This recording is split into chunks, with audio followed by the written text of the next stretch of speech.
આ ન્યૂઝના પ્રાયોજક છે Premvati fancy dosa and fancy pav bhaji Dharampur અને ફાઇન આર્ટ્સ સંપૂર્ણ computerise banner unit digital flex banner બનાવવા મળો જુમા મસ્જિદ ફળિયું જીબીની સામે ધરમપુર ગવાલ દેસાઈ ફળિયાથી નીકળેલી વિસર્જન યાત્રામાં યમરાજ ચિત્રગુપ્ત અને મહાકાળી તેમજ ભૂત પ્રેત જેવી વેશભૂષા સાથે નીકળેલી ગણેશ વિસર્જન યાત્રા બની આકર્ષણનું કેન્દ્ર।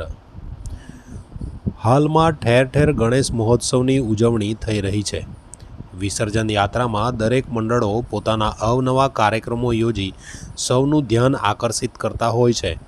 એમાં પણ અવનવી વેશભૂષા સાથે વિસર્જન યાત્રા નીકળે તો બાળકોમાં કુતૂહલ સાથે મોટેરાઓમાં પણ આકર્ષણ સર્જાય છે। ત્યારે વાપી તાલુકાના ગવાલ દેસાઈ ફળિયામાં 12 થી 15 વર્ષ કરતાં પણ વધુ સમયથી ભક્તિભાવપૂર્વક 7 દિવસના વિઘ્નહર્તા દેવની સ્થાપના કરવામાં આવે છે। 7 દિવસ સુધી દુંદાળા દેવની પૂજા અર્ચના કરી તેમને આરતી થાળ ધરી પૂજન કરાય છે।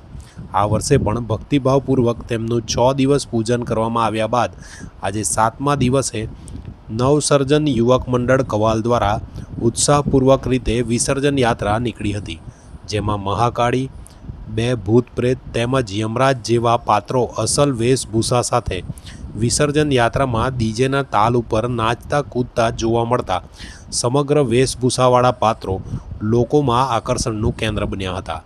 રોડ ઉપરથી પસાર થતા વાહન ચાલકો પણ તેમને જોવા માટે એક સમયે વાહનો થંભાવીને જોતા રહી ગયા હતા। ગવાલ ગામથી નીકળેલી વિસર્જન યાત્રા મોટાપુંડા ઝંડા ચોક થઈને તળાવ ઉપર પહોંચી હતી, જ્યાં ભાવવિભોર બની મંડળના સભ્યો દ્વારા ગણેશજીને વિસર્જન કરી વિદાય આપવામાં આવી હતી।